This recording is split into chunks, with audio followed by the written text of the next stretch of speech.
Antes de irmos para o vídeo, não se esqueça de se inscrever no canal e ativar as notificações. Deuteronômio capítulo 7, verso 9. Está escrito: Saberás, pois, que o Senhor teu Deus é Deus, o Deus fiel, que guarda a aliança e a misericórdia até 1000 gerações aos que amam e cumprem os seus mandamentos. Só até aí, curva sua cabeça, feche seus olhos e vamos orar. Senhor meu Deus, por sua abundante graça e plena misericórdia, nós te agradecemos por tudo que o Senhor tem feito, como o Senhor tem aberto as nossas mentes e os nossos corações para que possamos compreender, e não somente compreender, mas sentir o Senhor, ter experiências com o Senhor nesses dias. Certamente o Teu Espírito tem ampliado o nosso conhecimento a respeito dos Seus atributos e de quem o Senhor é. Mais uma vez nós pedimos que o Seu Espírito nos dê clareza e entendimento para entender a respeito da Sua fidelidade. Afinal, é um dos atributos que nós menos temos em nós. Nós somos muitas vezes infiéis em nossos tratos e em todas as circunstâncias que nós atuamos nessa terra. Para isso nós precisamos da compreensão, do poder e da graça que vem do Senhor, para que assim possamos entender exatamente o que é a fidelidade de Deus, o que é nós servirmos um Deus fiel. Faz isso nesta manhã, em nome do Senhor Jesus. Amém. Um puritano famoso, Stephen Charnock, já foi citado aqui algumas vezes. Ele é uma das maiores autoridades a respeito dos atributos de Deus, principalmente pela extensão da sua obra. Se eu não me engano, são 6 ou 7 volumes, onde ele escreve somente sobre os atributos de Deus. E quando ele vai falar sobre os atributos de Deus, ele vai definir os atributos de Deus, ele dá a seguinte definição: assim como a imensidão é a difusão, a propagação da essência de Deus, a eternidade é a duração da sua essência. Sua duração é tão interminável quanto a sua essência é ilimitada. É até difícil de entender essas palavras, mas ele estava querendo dizer que a imensidão, ela propaga a essência do que Deus é. A imensidão, ou seja, é até um conceito que nós não conseguimos entender. O que é imensidão? É algo infinito. Então ele fala que a infinitude é a essência de Deus. A eternidade, sem espaço de tempo, é a duração dessa essência. Ou seja, independente do tempo, do passado, presente, futuro, a eternidade, sem estar qualquer situação presa ao tempo, é a duração dessa essência de Deus. E a duração, ela é tão interminável quanto a sua essência é ilimitada. Por que eu trouxe essa definição sobre os atributos de Deus? Porque quando nós estudamos os atributos de Deus, nós precisamos entender algo, que todas as palavras que a Bíblia utiliza para definir o que Deus é, essas palavras são limitadas. Elas são limitadas em sua essência. Fidelidade é limitada para definir o que é ser um Deus fiel. Amor é limitado para definir o que é um Deus de amor. Soberania é limitada para definir o que é Deus soberano. Ou seja, Deus, para falar conosco, Ele usa uma linguagem antropomórfica. Ele tem que falar como os homens. Nas Escrituras, então, Deus ele se adapta a nós para transmitir esse conhecimento.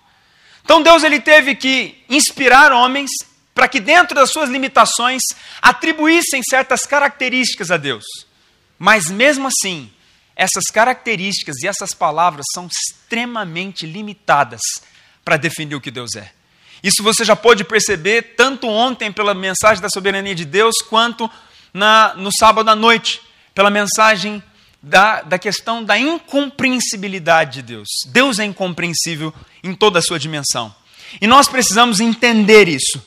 Quando Deus está falando conosco, através das Escrituras, Ele está se adaptando a nós, para que dentro do nosso conhecimento limitado, nós possamos compreender um pouco do que Ele é. Tanto é que quando Deus chama Moisés para que Moisés se apresente diante de Faraó, diante do povo, para fazer os prodígios ali, para iniciar a libertação do povo de Israel, Moisés pergunta para Deus: o que eu direi? Quem o Senhor é? Deus responde simplesmente para Moisés: você vai dizer o seguinte: eu sou o que sou. Essa é a definição que Deus dá de si mesmo na Escritura. Eu sou o que sou. Ele coloca-se numa categoria ímpar, singular, sem qualquer tipo de espécie de comparação ou analogia. Ele é o que é. É como se ele estivesse dizendo para Moisés: Moisés, eu sou algo que você não vai conseguir definir. Simplesmente diga que eu sou para eles. Que eles vão ter, dentro da sua limitação, compreender um pouco do que eu verdadeiramente sou. Apesar dessa limitação das palavras não conseguirem abranger ou conceituar de fato o que Deus é, quando nós vamos para a Escritura, nós vemos vários versículos na Bíblia nos chamando para o conhecimento de Deus.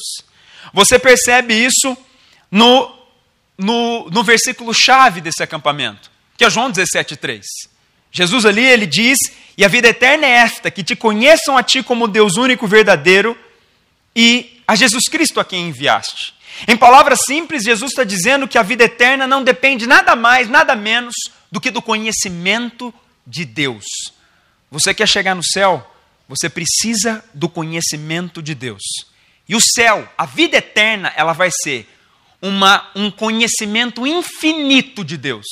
Enquanto nós estivermos no céu, Deus vai estar se revelando a nós de forma infinita. Por toda a eternidade, nós vamos conhecer mais e mais de Deus. Porque se algum dia chegar no ponto de nós conhecermos Deus na plenitude, nós nos tornaremos iguais a Ele. E isso é impossível, tanto pelas Escrituras quanto pela natureza de Deus. Então a Bíblia nos ordena a conhecê-lo. Esse versículo mesmo de João 17,3, uma parte dele fala: que te conheçam a ti. A palavra grega ali, ela está no verbo presente ativo. Jesus está falando o seguinte: a vida eterna é esta, que vocês tenham um conhecimento contínuo, sempre continuando, crescendo, constantemente no conhecimento de Deus. Depois nós vemos também uma outra passagem famosa, que nos fala para crescermos no conhecimento de Deus, que é Oséias capítulo 6, verso 3.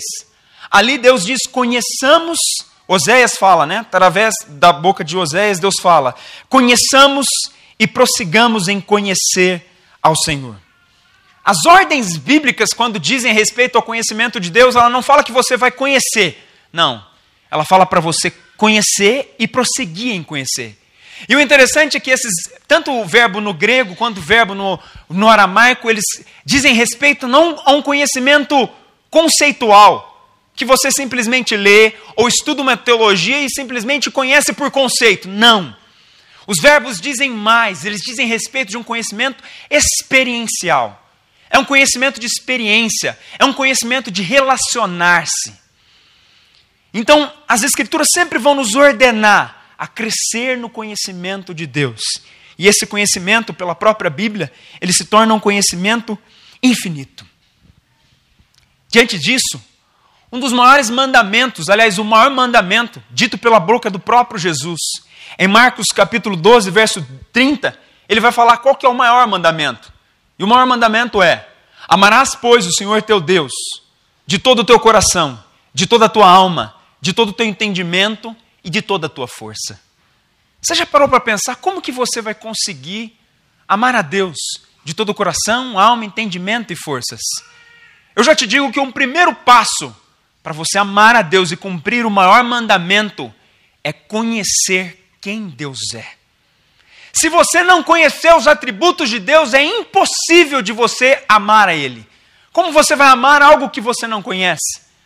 Por isso é uma grande falha hoje nas igrejas, na teologia moderna, dentro do neopentecostalismo e de outras denominações, no que diz respeito a esse conceito.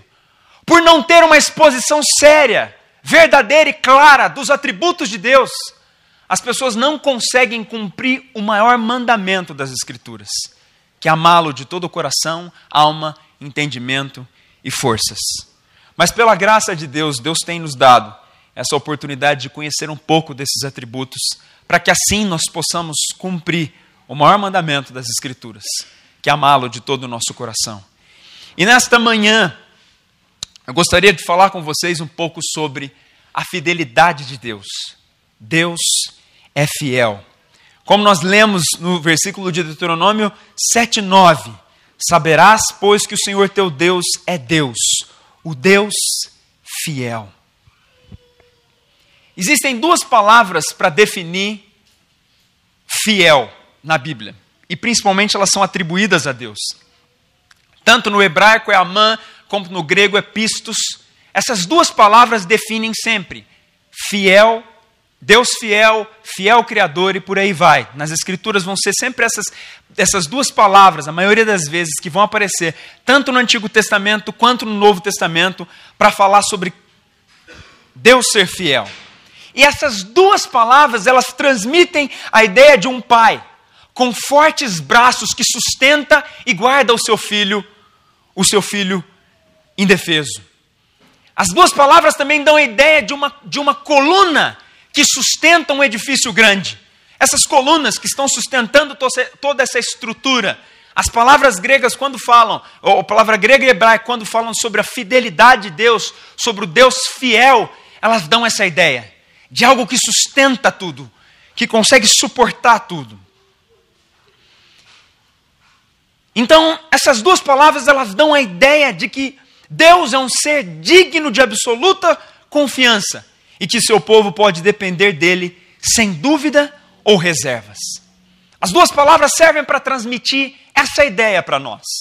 Um ser digno de confiança e um ser digno de que nós podemos confiar sem dúvidas ou qualquer tipo de reservas. É algo até difícil de nós compreendermos, por isso que eu te falo que as palavras para nós e esses conceitos para nós, eles são muito difíceis de nós compreendermos. Porque até o conceito de fidelidade, de confiar sem reservas, é difícil para nós. No que você confia sem reservas? Você confia na sua esposa sem reservas? Não tem condições. Confia nos seus filhos sem reservas? Não tem condições. Não existe um ser humano, uma criatura, nada nesse mundo que você pode confiar sem reservas. Tudo pode falhar, tudo pode errar, tudo pode te frustrar em determinado momento. Então Deus vem e Ele traz uma característica, Ele traz duas palavras para definir algo que é até difícil dentro da nossa vivência, das nossas relações, de nós compreendermos. Ele fala, a fidelidade dele é algo para você confiar sem reserva, sem dúvida, sem medo de ser traído ou sem medo de que essas palavras e de que essa característica venha a ruir ou venha a ser alterada. Na Bíblia, os nomes eles têm sempre significados muito importantes. E muitas vezes na Bíblia os nomes estão ligados ao caráter das pessoas. E isso diz respeito a Deus. Os nomes de Deus na Escritura, que você vai ver Deus soberano, Deus fiel, Deus é amor e por aí vai, todo-poderoso. Isso são nomes de Deus. Esses nomes foram atribuídos para Deus por quê? Porque esses nomes revelam algo do caráter de Deus. E quanto à fidelidade de Deus, está aqui em Deuteronômio 7:9. Saberás, pois, que o Senhor teu Deus é Deus, o Deus fiel. É Deus dando o nome dele é, saberás que eu sou fiel, o Deus fiel. E no hebraico a ideia é apoiar, manter, algo digno de confiança. E é exatamente isso que Deus quer expressar. No Novo Testamento, nós temos também a palavra fiel. Ela acontece em referência a Deus. Ela acontece em 1 Pedro capítulo 4, verso 19. Lá Pedro diz o seguinte: por isso também os que sofrem segundo a vontade de Deus, encomendem a sua alma ao fiel Criador, na prática do bem. Pedro estava falando o seguinte, aqui já é algo para a nossa prática. Está dentro do versículo. Por isso os que sofrem segundo a vontade de Deus, encomendem. O que é encomendar aqui? É depositar, entregar aos cuidados. O que você deve entregar aos cuidados? A sua alma. Para quem? Para o fiel Criador. Aquilo em que se pode confiar. É como se Deus aqui, Deus através de Pedro, estivesse dizendo para nós, o que você tem mais de importante nesse mundo é a sua alma. Porque é nela que você vai para o céu ou para o inferno. A alma denota eternidade. A alma denota algo que transcende esse mundo. E Pedro fala, o que você tem mais de importante nessa terra, encomenda ao fiel Criador. Entrega nas mãos dele, entrega naquele que você pode confiar sem absoluta condição de dúvida ou de reservas. A fidelidade de Deus, então, ela expressa exatamente isso. Algo que se pode confiar, algo seguro, algo que se mantém, algo que não tem sombra de variação. Aliás, a fidelidade ela está muito ligada a um atributo de Deus que provavelmente nós não vamos explorar aqui, que é da imutabilidade de Deus. Deus ele não é homem para que minta e nem filho do homem para que se arrependa. Deus não vai se arrepender, não vai mentir, não vai mudar a sua característica e o seu caráter. Ele se mantém do início ao fim sendo a mesma coisa. Desde a eternidade ele se mantém sendo a mesma coisa. Mais um conceito difícil de você entender. Porque o que mais acontece na sua vida, no seu caráter, são mudanças. Isso até faz parte da obra do Espírito Santo em nós. A regeneração é um operar, é um transformar de uma vez, mas a santificação é um operar contínuo do Espírito Santo em nosso caráter, para que nós nos pareçamos cada vez mais com Cristo, para que nós voltemos à imagem e semelhança de Deus distorcida na queda, quando do pecado. Então é difícil de nós entendermos essas características, mas Deus ele quer transmitir exatamente esse conceito para nós. Aquilo em que se pode confiar, aquilo que se mantém, aquilo que não vai mudar. E qual é a duração da fidelidade de Deus? Tudo bem, Deus pode ser fiel, mas ele é fiel até que ponto, pastor? Até que ponto ele vai se manter fiel a mim? Salmos 36:5 diz: a tua benignidade, Senhor, chega até os céus, até as nuvens, a tua fidelidade. O que ele está querendo dizer com essas palavras, o salmista? Que a fidelidade de Deus ela não tem limites.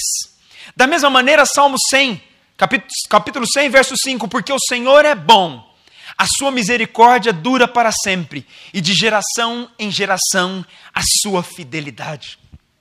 A firmeza, aqui as palavras hebraicas dão uma ideia de firmeza, de estabilidade.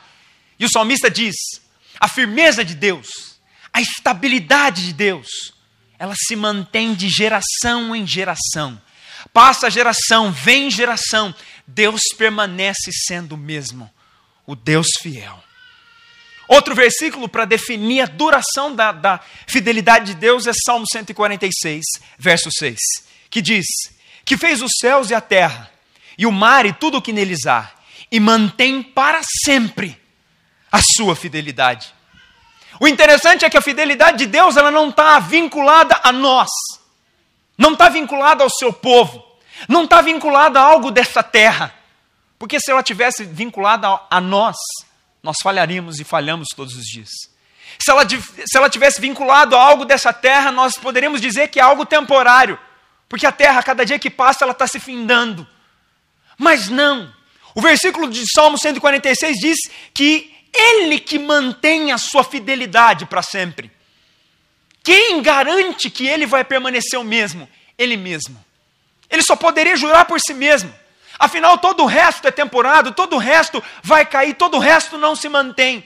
Mas Ele, por si mesmo, jurando por si mesmo, Ele, pelo seu poder, que tem todo o poder, Ele sim tem condições de manter para sempre a sua fidelidade. Agora, o que significa então a fidelidade em termos práticos? A fidelidade em termos práticos ela não está vinculada tão somente ao caráter de Deus. Deus é fiel. Não. Se Deus for tão somente fiel, significa que Ele não vai romper os seus compromissos. Significa que Ele não vai romper as suas promessas. Que Ele não vai mudar o seu caráter. Mas como que Ele vai manter essas palavras? A fidelidade de Deus ela está vinculada, como eu disse a vocês, a dois atributos.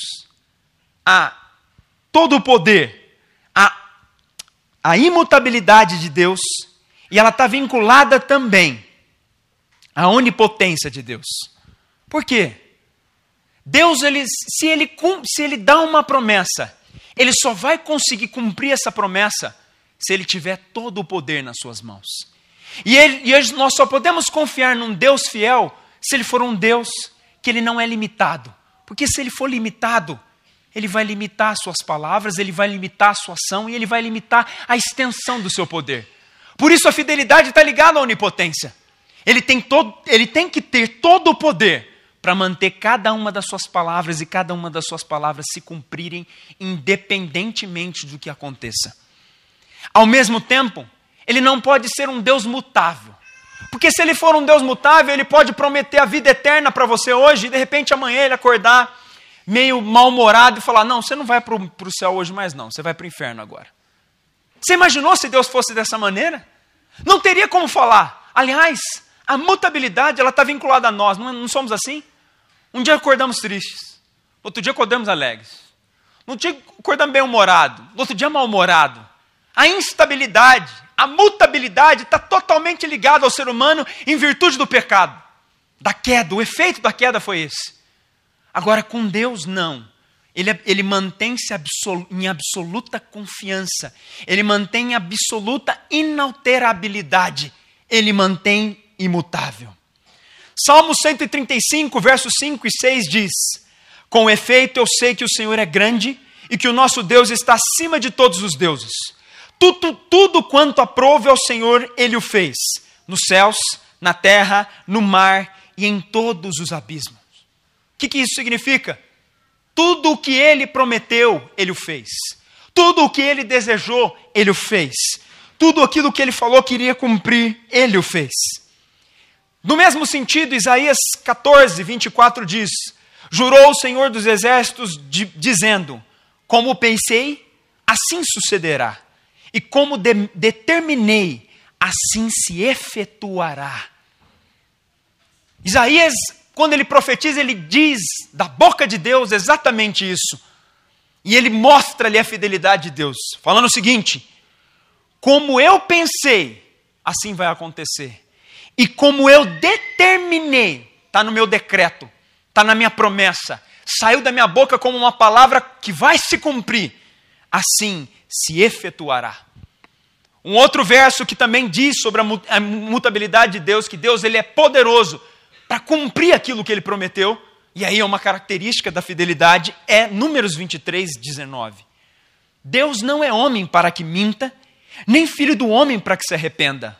Porventura, tendo Ele prometido, não o fará? Ou tendo falado, não o cumprirá? O que Deus está falando em Números? Ele está falando exatamente isso. Eu não sou como vocês. Eu não atuo como vocês.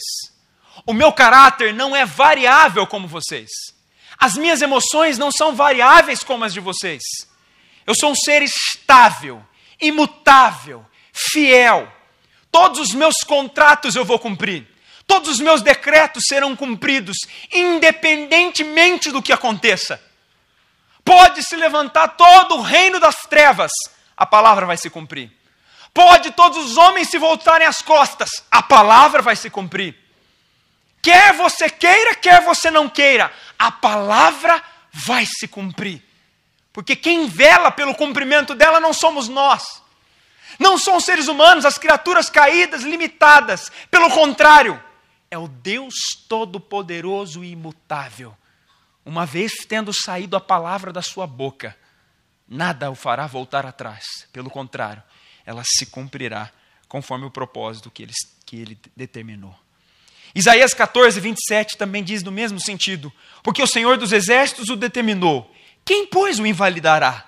A sua mão está estendida, quem, pois, o fará voltar atrás? É exatamente isso que Deus fala conosco. Quem que vai fazer voltar a minha mão? Quem que vai invalidar uma promessa, uma palavra, um decreto que eu determinei? Ninguém tem a possibilidade, a condição de cumprir, invalidar ou anular aquilo que Deus determinou e aquilo que Deus profetizou. Abra comigo agora em Efésios capítulo 1.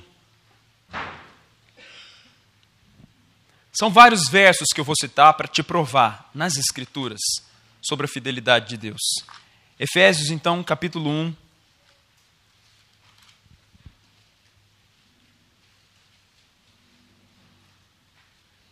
Efésios capítulo 1, verso 11. Já até foi dito esse versículo aqui, ontem principalmente. Nele digo, no qual também fomos feito herança, predestinados segundo o propósito daquele que faz todas as coisas conforme o conselho da sua vontade. Se Deus não tem esse poder para fazer todas as coisas conforme o conselho da sua vontade, Ele não pode ser fiel. Ele só é fiel Porque tudo aquilo que ele deseja fazer, ele tem condições de cumprir. Essa é a característica da fidelidade de Deus. Se as palavras que saem da boca dele, e ele não tem condições para cumpri-las, obviamente que ele não pode ser fiel. Então, quando a Bíblia fala Deus é fiel, ela está querendo dizer, ele tem todo o poder para cumprir o que ele está falando. Quando a Bíblia fala Deus é fiel, ele não mudará aquilo que ele disse. Ninguém vai poder invalidar essa palavra. Quando Deus, por exemplo, no Antigo Testamento, Adão e Eva rompem a sua aliança com Deus, rompem o seu compromisso com Deus no Éden. Eles tinham um compromisso, Deus havia dado um compromisso para eles no Éden, de usufruírem de tudo, de cuidarem de tudo, mas não poderiam comer da árvore do fruto do bem e do mal. Mas infelizmente Eva come e dá para o seu marido Adão, e os dois rompem ali a sua aliança com Deus para viverem uma vida independente de Deus. Lá, Deus vai dar uma profecia através de Eva. Ali ele planta uma semente, que da descendência de Eva sairia aquele que pisaria na cabeça da serpente. O que ele está querendo dizer com esta promessa?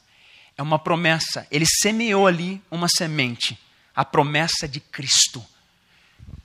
Milhares de anos se passaram até que a promessa se cumpre em Mateus.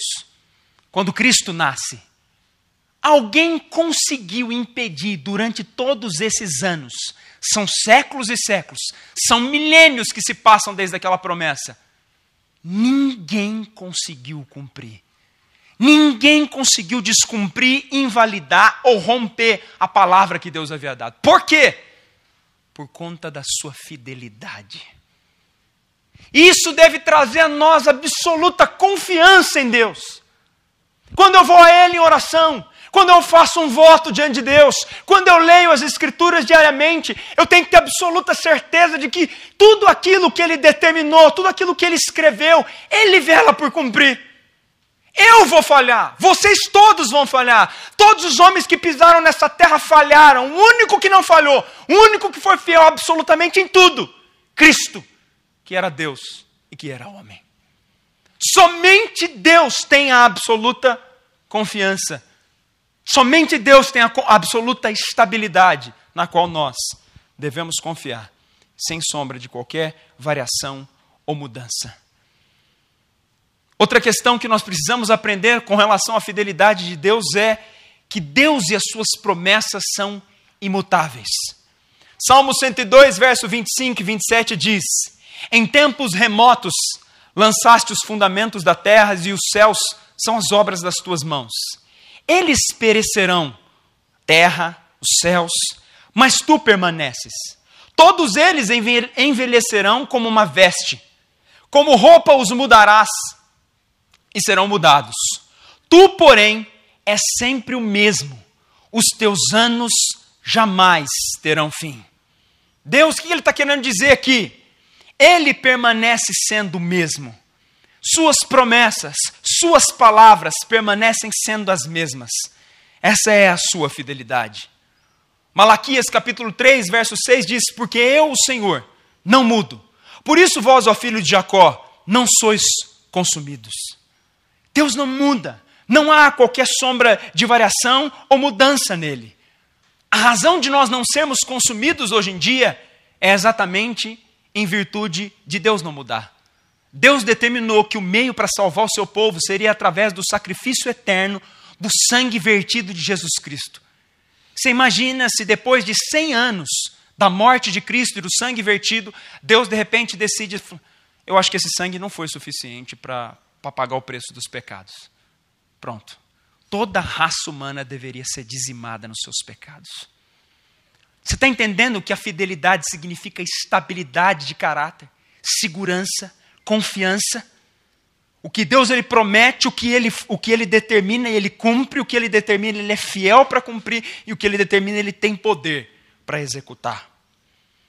Agora, nas Escrituras, nós temos várias provas da fidelidade de Deus. Eu gostaria de citar alguma delas aqui. A primeira prova da fidelidade de Deus são os pactos de Deus. E eles estão espalhados em toda a Escritura. Deuteronômio 7, 9 mesmo vai falar de um desses pactos. Saberás, pois, que o Senhor teu Deus é Deus o Deus fiel, que guarda a aliança e a misericórdia até 1000 gerações, aos que amam e cumprem os seus mandamentos. O que esse versículo quer dizer?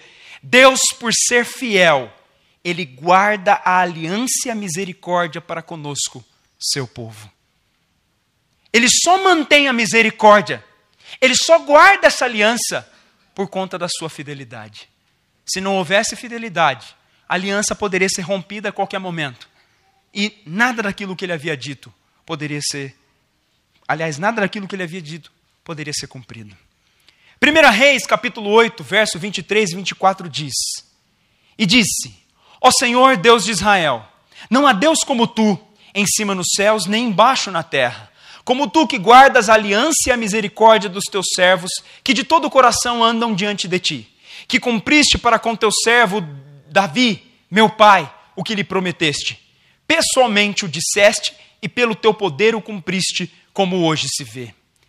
Esse versículo de 1 Reis 8 está no contexto onde Salomão está fazendo oração após ele iniciar o seu reinado. E Salomão, ele vem da descendência de Davi. Deus havia tido uma aliança com Davi e Salomão ora agradecendo pelo cumprimento dessa aliança. E olha que interessante. Analise a vida de Davi. Analise quem foi o rei Davi. Um homem segundo o coração de Deus. Foi um homem extremamente instável. Foi um homem que errou e falhou em todos os seus termos. Ele falhou como rei, ele falhou como pai, ele falhou na sua aliança com Deus, ele falhou em absolutamente tudo. Se a aliança de Deus com Davi dependesse de Davi, não haveria como Salomão reinar posteriormente. Ela seria rompida. Mas pelo fato de Deus manter a aliança, pelo fato de Deus ser fiel e Ele ter prometido uma palavra para Davi, quem, pois, a invalidará? Satanás? Os exércitos? As nações poderosas? De forma alguma. Nada e nem ninguém pode ir contra a mão de Deus e pode ir contra a palavra de Deus. Uma vez Ele tendo dito, Ele o cumprirá. E foi exatamente o que Ele fez com Davi. Isaías 54:10, Isaías diz para o povo de Deus, sendo boca de Deus: porque os montes se retirarão e os outeiros serão removidos, mas a minha misericórdia não se apartará de ti, e a aliança da minha paz não será removida, diz o Senhor, que se compadece de ti. Mais uma vez, Deus prometendo ao povo de Israel, que passou por 2 cativeiros, cativeiro assírio, cativeiro babilônico, prometendo a eles que a aliança de paz que Ele tinha com eles, ela não se romperia, em hipótese nenhuma. Jeremias também dá duas palavras muito profundas para o povo. E é interessante que Deus dá essas palavras para Jeremias no momento onde o povo está no meio do cativeiro babilônico. Não há perspectiva de saída, não há esperança para eles. Israel estava confinado como uma nação dentro do cativeiro babilônico. Dali eles seriam dizimados, não teria perspectiva. Eles estão diante de uma nação poderosa que pode, em qualquer momento, destruí-los e romper com todos eles, destruir todos eles. Jeremias vem, sendo boca de Deus, e fala o seguinte para o povo: assim diz o Senhor, que dá o sol para a luz do dia, e as leis fixas à lua e as estrelas para a luz da noite, que agita o mar e faz bramir as suas ondas. Senhor dos exércitos é o seu nome. Se falharem estas leis fixas diante de mim, que leis fixas? Do sol para o dia, da lua para a noite, e da lua e das estrelas para a noite, do mar agitar, do bramir das ondas.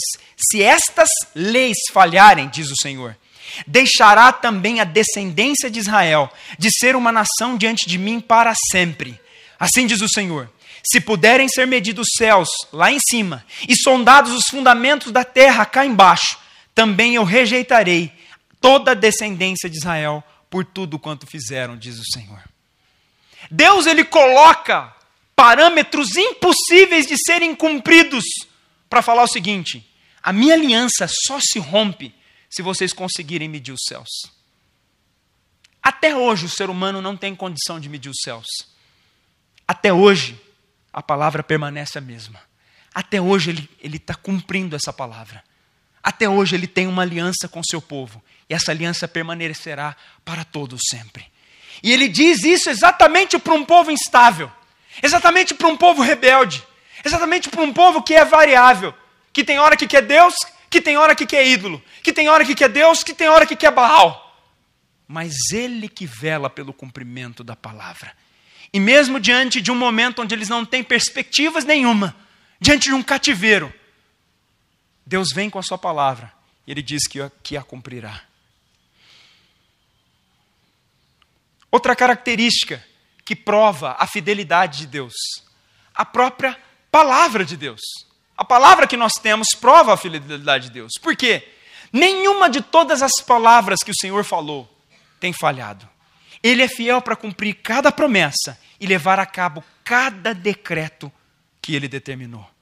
Josué 23:14 diz exatamente isso. Eis que já hoje sigo pelo caminho de todos os povos, de todos os da terra. E vós bem sabeis de todo o vosso coração e de toda a vossa alma, que nenhuma só promessa caiu de todas as boas palavras que falou de vós o Senhor vosso Deus. Todas vos sobrevieram, nenhuma delas falhou. Isso aqui Josué está falando para um povo que tinha ficado 400 anos dentro do cativeiro babilônico. Nenhuma palavra que saiu da boca de Deus havia se descumprido. Se Ele é imutável, se Ele é fiel, você acha que alguma palavra que Ele proferiu não vai se cumprir sobre nós hoje em dia? Isso aqui é para trazer para nós, quando Deus demonstra a sua fidelidade, Ele está chamando o seu povo para oração, falando: ora diante de mim, e eu vou cumprir cada um dos meus decretos e cada uma das minhas palavras que eu prometi para vós. Afinal, as Escrituras estão lotadas de promessas que se dirigem ao povo de Deus. E todos aqueles que estiverem diante dele receberão o cumprimento dessas promessas. 1 Reis 8:56, Salomão mais uma vez vai falar sobre a palavra de Deus se cumprindo. Bendito seja o Senhor que deu repouso ao seu povo Israel, segundo tudo o que prometera. Nenhuma só palavra falhou de todas as boas promessas feitas por intermédio de Moisés, seu servo. Salomão está puxando desde a época de Moisés. Está falando das palavras que Deus deu lá para Moisés. São centenas de anos posteriormente, Deus permanece sendo o mesmo. E é exatamente isso que acontece conosco todos os dias. Ele permanece cumprindo a sua palavra. Ele permanece sustentando o seu povo. Ele permanece cuidando do seu povo. E assim será para todo sempre. Salmo 119, 89 e 90 diz: para sempre, ó Senhor, está firmada a tua palavra no céu. A tua fidelidade estende-se de geração em geração. Fundaste a terra e ela permanece. Quando ele fala para sempre está firmada a tua palavra, ele está falando para sempre está fixada, está estabelecida a sua palavra. E para sempre. E a sua fidelidade, ela dura de geração em geração. Cada geração que sai prova a fidelidade de Deus. Deus mantendo, guardando e sustentando o seu povo. Se hoje existe um remanescente fiel, dentre todo o mundo, existem corrupções para todos os lados. Seres humanos se rebelando contra Deus, falsas religiões, falsos evangelhos, falsa igreja e por aí vai. Mas se existe hoje um remanescente fiel, os crentes verdadeiros que temem a Deus, que vinculam as suas vidas ao seu Deus e dão a sua vida por Ele, se existe esse remanescente, não é por causa da característica desse remanescente, não é por causa da bondade desse remanescente, não é porque esse remanescente é poderoso, é forte, não.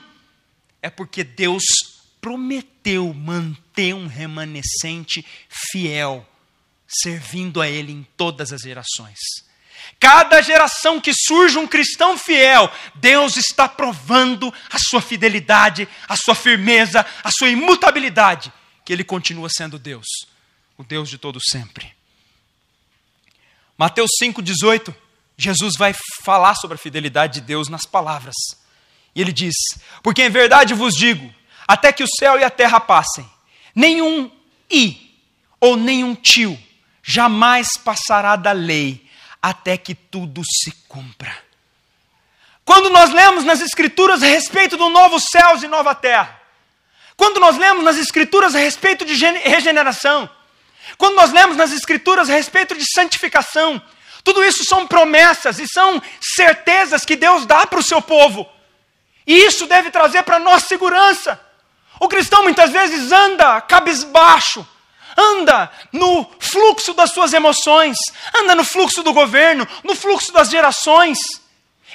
E as suas emoções dependem dessas coisas, quando ele deveria olhar para a palavra de Deus e ver: Deus permanece o mesmo, Ele permanece cumprindo cada detalhe. Se Ele cumpriu lá no passado, cumpre no presente, vai cumprir no futuro. Por isso essa segurança de que todos nós, aqueles que forem o seu povo, aqueles que crerem verdadeiramente nele, estarão com absoluta certeza no céu. Porque não sou eu que digo, não é a igreja, não é o movimento protestante, é o Deus das Escrituras, o Deus fiel, que põe a si mesmo como juramento e como a manutenção dessas promessas. Outra característica que prova a fidelidade de Deus nas Escrituras: as obras de Deus. Porque as obras de uma pessoa, elas podem confiar, elas podem confirmar ou podem anular as suas palavras. E as obras de Deus nas Escrituras, elas comprovam as suas palavras, porque a sua fidelidade é absolutamente perfeita. Salmo 33, 4 diz: porque a palavra do Senhor é reta, e todo o seu proceder é fiel. Isaías 25, 1 diz: ó Senhor, Tu és o meu Deus, exaltar-te-ei e louvarei o Teu nome, porque tens feito maravilhas e tens executado os Teus conselhos antigos, fiéis e verdadeiros. Ele tem executado todos os seus conselhos antigos, fiéis e verdadeiros. Que é outra obra de Deus que demonstra a sua fidelidade. Essa ela tem uma aplicabilidade sobre nós todos os dias. Principalmente sobre os verdadeiros cristãos. Filipenses capítulo 1, verso 6. Abre comigo, que é importante você abrir esse versículo. Você já conhece, mas é importante nós lermos novamente. Filipenses capítulo 1, verso 6.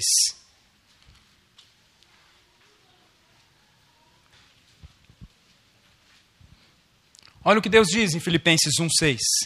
Estou plenamente certo de que aquele que começou a boa obra em vós há de completá-la até o dia de Cristo Jesus.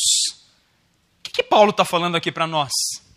Se ele começou a obra, se ele te chamou da morte para a vida, se ele anunciou o evangelho a você e deu capacidade para você crer, isso significa que ele iniciou uma obra em você. E ele fala o seguinte: se eu iniciei esta obra, eu vou cumpri-la até os dias da vinda de Cristo. Eu vou aperfeiçoá-la, eu vou sustentá-la até os dias da vinda de Cristo. Sabe o que é interessante? É que a palavra grega em Filipenses 1,6, de completá-la, ela significa levar sobre si mesmo. Sabe o que Deus está dizendo? Através do apóstolo Paulo, que ele que começou a boa obra em nós, ele vai completar. O que é completar no grego? Ele vai levar sobre si mesmo. É como se quando você é chamado da morte para a vida, Deus ele cata você e ele completa. O que ele completa? Ele carrega, ele leva você sobre si mesmo até o dia da vinda de Cristo. Porque até o dia da vinda de Cristo é onde há variação em nós, é onde há pecado em nós. Quando Cristo voltar e nós formos para os céus, extinto está o pecado do nosso caráter. Até lá, a Bíblia fala, ele vai completar, ele vai levar sobre si mesmo cada um de nós até o dia da vinda de Cristo. No mesmo sentido, 1 Tessalonicenses 5, 23, 24 diz: o mesmo Deus de paz vos santifique em tudo, e o vosso espírito, alma e corpo sejam conservados íntegros e irrepreensíveis na vinda do nosso Senhor Jesus Cristo. Fiel é o que vos chama, o qual também o fará. Mais uma vez, o apóstolo Paulo dando a certeza da obra da salvação em virtude da fidelidade de Deus. Se Deus é fiel, chama, a Bíblia fala, ele também o fará. E sabe o que é interessante, mais uma vez? No grego, a ideia fará é tornar pronto. A Bíblia fala o seguinte, então: fiel é o que chama. Quem é o fiel? É o que está sendo apresentado até agora. Não varia, tem todo o poder para executar tudo aquilo que Ele prometeu. Ele é fiel, Ele te chama. E aí a Bíblia fala, o qual também o fará. O que Ele vai fazer? Ele vai tornar pronto. Tudo o que acontece na sua vida, seja disciplina, seja perseguições, aflições, problemas, tudo isso está cooperando. E Ele está tornando você pronto para o dia da vinda de Cristo. Está vendo como a perspectiva, quando eu começo a conhecer os atributos de Deus, até a minha perspectiva, a maneira como eu vejo, os problemas mudam. Porque os problemas, eles são resultado da obra de Deus para me tornar pronto para esse dia. Não podemos mais temer o dia mau. Não podemos mais temer provações, perseguições ou quaisquer essas outras questões que possam acontecer conosco. Fiel é o que nos chama, o qual também o fará.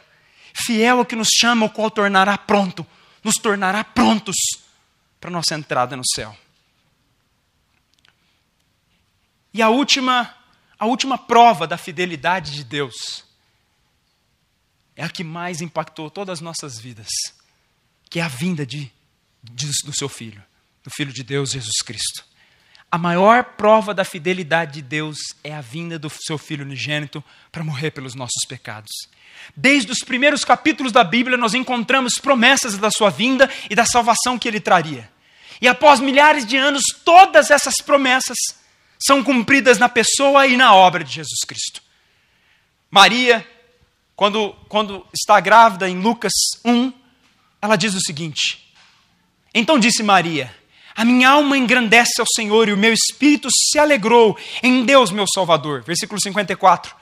Amparou a Israel seu servo, a fim de lembrar-se da misericórdia a favor de Abraão e de sua descendência, para sempre, como prometera aos seus pais. Desde Abraão, praticamente lá de trás, lá do início do povo de Deus, desde Abraão, Deus promete. E ele se cumpre lá em Maria, milhares e milhares de anos depois. Em Abraão sendo benditas todas as nações da terra, através da pessoa e da obra de Jesus Cristo. Lucas 1 também, essa vai ser a profecia de Zacarias, quando do nascimento de João Batista. E ele diz, bendito seja o Senhor Deus de Israel, porque Ele visitou e redimiu o seu povo e nos suscitou plena e poderosa salvação na casa de Davi, seu servo, como prometera desde a antiguidade, por boca dos seus santos profetas, para nos libertar dos nossos inimigos e das mãos de todos os que nos odeiam, para usar de misericórdia para com os nossos pais e lembrar-se da sua santa aliança e do juramento que fez a Abraão, nosso pai, de conceder-nos que, livres das mãos dos inimigos, o adorássemos sem temor, em santidade e justiça perante Ele todos os dias. Promessa de Deus também se cumprindo através da vida de Jesus Cristo, na descendência de Davi, aliança abrâmica, aliança davídica, toda se cumprindo na pessoa e na obra de Jesus Cristo. Que fidelidade maior do que essa? O homem peca, Deus já se mostra fiel, prometendo. Na consequência do pecado, Ele já promete que vai suscitar um Salvador para o seu povo. E milhares de anos depois, Ele provê esse Salvador para promover um sacrifício eterno para o seu povo. Não tem prova maior do que essa fidelidade de Deus. E o melhor, para um povo que nunca vai merecer qualquer gota do sangue que Ele derramou. Nunca. Nunca fizemos por onde. Nunca tivemos qualquer ato de fidelidade que nós pudéssemos provar que nós mereceríamos essa aliança sendo cumprida em Jesus Cristo. Paulo também vai falar em Romanos 15, 8, 9. Digo, pois, que Cristo foi constituído ministro da circuncisão em prol da verdade de Deus. Para quê, Paulo? Para confirmar as promessas feitas aos nossos pais e para que os gentios glorifiquem a Deus por causa da sua misericórdia, como está escrito. Por isso eu te glorifiquei entre os gentios e cantarei louvores ao teu nome. Cristo é o cumprimento dessas promessas feitas aos pais. Quem são os pais? Abraão, Isaque, Jacó, Davi, todos esses vão estar nessa linhagem. 2 Coríntios também 1, 19 e 20 diz, porque o Filho de Deus, Cristo Jesus, que for por nosso intermédio anunciado entre vós, isto é, por mim, Silvano e Timóteo, não foi sim e não, mas sempre nele houve o sim. Porque quantas são as promessas de Deus, tanta nele tem o sim, porquanto também ele é o amém para a glória de Deus por nosso intermédio. As promessas se cumprem nele, se vinculam a ele, e por ele somos abençoados através dessas promessas. Para encerrar, como nós devemos viver diante da realidade de que Deus é fiel? Como nós podemos viver diante dessas circunstâncias? Lembrando que nunca houve na história nenhum caso em que Deus não tenha sido absolutamente fiel a cada uma das palavras que ele disse. Sendo assim, como nós devemos viver? Primeiro, nós devemos confiar no Senhor e invocá-lo em oração. Salmo 31:14 diz: quanto a mim, confio em ti, Senhor. Eu te disse, tu és o meu Deus. Quando nós entendemos a fidelidade de Deus, isso deve nos levar a confiar absolutamente em Deus. Toda vez que você pensa, não vai dar certo. Não, isso aqui Deus não está vendo o meu problema. Não está enxergando essa situação que está acontecendo comigo. Às vezes é um problema no filho, é um problema com o casamento, é um problema particular, é um problema profissional. E você pensa que Deus te esqueceu. Se Deus te esquecer, Ele está sendo infiel à sua promessa e Ele não pode negar a si mesmo. Timóteo diz, mesmo se nós formos infiéis, Ele permanece fiel, porque Ele não pode negar a si mesmo. A fidelidade, ela está distrita a Ele e não a nós. Então, todas as vezes que eu vou dobrar os meus joelhos, eu devo entender isso. Eu estou orando diante de um Deus fiel. Eu estou orando de um Deus que prometeu inúmeras promessas e que todas elas se cumprirão. Isso deve me levar em absoluta confiança diante de Deus em oração. Salmo 62, 7 e 8 diz, de Deus dependem a minha salvação e a minha glória. Estão em Deus, a minha forte rocha e o meu refúgio. Confiai nele, ó povo, em todo o tempo. Derramai perante ele o vosso coração. Deus é o nosso refúgio. A figura da rocha, ela está atribuída também à questão da fidelidade. Ele é a nossa rocha, a fiel, a inabalável, a inalterável. Ele permanece sendo o mesmo. Por isso nós devemos sempre confiar nele e invocá-lo em oração. Outra questão para nós vivemos diante da realidade da fidelidade de Deus. Devemos confiar na sua sabedoria e devemos confiar também na sua direção. Salmo 37:5 diz isso. Entrega o teu caminho ao Senhor, confia nele e o mais ele fará.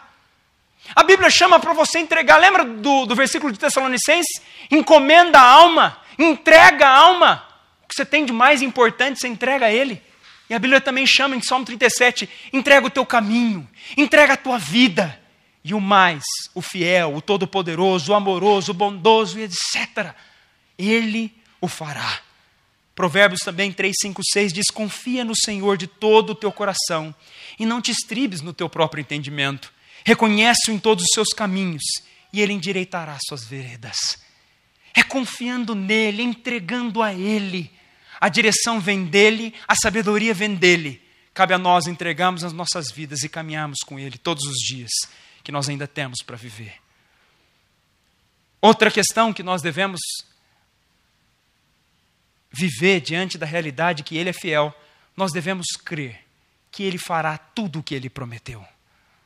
Romanos 4, 20 e 21 diz, não duvidou por incredulidade, falando de Abraão, não duvidou por incredulidade da promessa de Deus, mas pela fé se fortaleceu, dando glória a Deus, estando plenamente convicto de que ele era poderoso para cumprir o que prometera.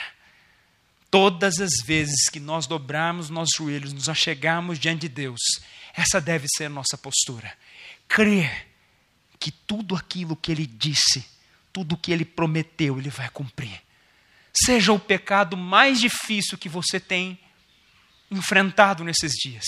Lembra, fiel que vos chama, o qual também o fará. Ele vai tornar pronto. Ele vai trabalhar esse pecado. Não há pecado suficiente que possa impedir a obra de salvação de Deus. Não há pecado que possa limitar a obra de salvação de Deus ou limitar o braço de Deus. Por isso nós devemos crer que tudo o que ele falou, Tudo o que Ele prometeu, Ele vai cumprir. Como Hebreus 11:6 diz, de fato, sem fé é impossível agradar a Deus. Portanto, é necessário que aquele que se aproxima de Deus creia que Ele existe e que Ele é galardoador, abençoador daqueles que o buscam. Os 2 tópicos finais. Como vivemos diante da fidelidade de Deus? Penúltimo tópico. Devemos proclamar a sua fidelidade a todos. Os atributos nos fazem conhecer Deus mais profundamente. E para que nós conhecemos os atributos? Especificamente, para que conhecemos a fidelidade de Deus? Para anunciarmos um Deus fiel. Porque não existe na terra qualquer Deus que seja fiel. Não existe na terra qualquer Deus que tenha poder para cumprir o que Ele prometeu. Não existe na terra Deus que tenha condições de não mudar. Você vê até no islamismo. Pega no islamismo, o Deus Alá. Tem hora que o Deus Alá está destruindo, tem hora que o Deus Alá está construindo. Não há qualquer tipo de segurança neles em Alá. Há uma variação absoluta em Alá. Nosso Deus não. Ele prova nas Escrituras pela sua imutabilidade. Diante disso, nós devemos proclamar a sua fidelidade. Salmo 40:10 diz, não ocultei no coração a tua justiça, proclamarei a tua fidelidade, a tua salvação. Não escondi da grande congregação a tua graça e a tua verdade. Proclama a fidelidade, proclama o Deus fiel a todos os povos, toda tribo, povo, língua e nação, para que eles conheçam o Deus que nós servimos. Salmo 89:1 diz, cantarei para sempre as tuas misericórdias, ó Senhor. Os meus lábios proclamarão a todas as gerações a tua fidelidade. Ensina para os teus filhos, ensina para a tua família, senta. Nós temos o compromisso de geração em geração proclamar a fidelidade de Deus. Tudo o que Ele prometeu, Ele cumpriu, tem cumprido e ainda cumprirá inúmeras outras questões que Ele prometeu. Por fim, eu gostaria de deixar um alerta para aquele que entende a fidelidade de Deus e confia em Deus, e para aquele que não entende a fidelidade de Deus e não confia em Deus. Em Jeremias capítulo 17, ele vai trazer o contraste entre 2 pessoas. Aquele que entendeu a fidelidade vai confiar em Deus, porque eu só consigo confiar em Deus se eu entender quem Ele é. E uma das características que me faz confiar em Deus é a sua fidelidade, que Ele é fiel para comigo. E aí ele vai dizer o seguinte, em Jeremias capítulo 17, verso 5 e verso 6. Assim diz o Senhor, maldito o homem que confia no homem, faz da carne mortal o seu braço e aparta o seu coração do Senhor. Porque será como o arbusto solitário no deserto. Não verá quando vier o bem, antes morará nos lugares secos do deserto, na terra salgada e inabitável. Terra salgada naquela época era uma presença de maldição. Era uma terra salgada a tal ponto de se tornar imprópria para a agricultura. E muitas vezes a terra salgada naquela época era abandonada por séculos, para que de repente depois ela pudesse voltar a produzir. Essa é a característica daquele que confia no homem e absolutamente não confia no Senhor. Até porque os homens são infiéis. Agora, do contrário, aquele que conhece os atributos de Deus e, portanto, vai passar a confiar absolutamente no Senhor e não nos homens. Jeremias dá uma outra promessa. Jeremias 17, 7 e 8 diz, bendito o homem que confia no Senhor e cuja esperança é o Senhor, porque ele é como a árvore plantada junto às águas, que estende as suas raízes para o ribeiro. Não receia quando vem o calor, mas a sua folha fica verde, e no ano da sequidão não se perturba, nem deixa de dar fruto. Sabe o que ele está falando para aquele que confia em Deus? Primeiro, que ele é bendito, e que independentemente do que aconteça na vida dele, ele vai produzir fruto. Ele vai estar em constante crescimento por confiar no seu Deus.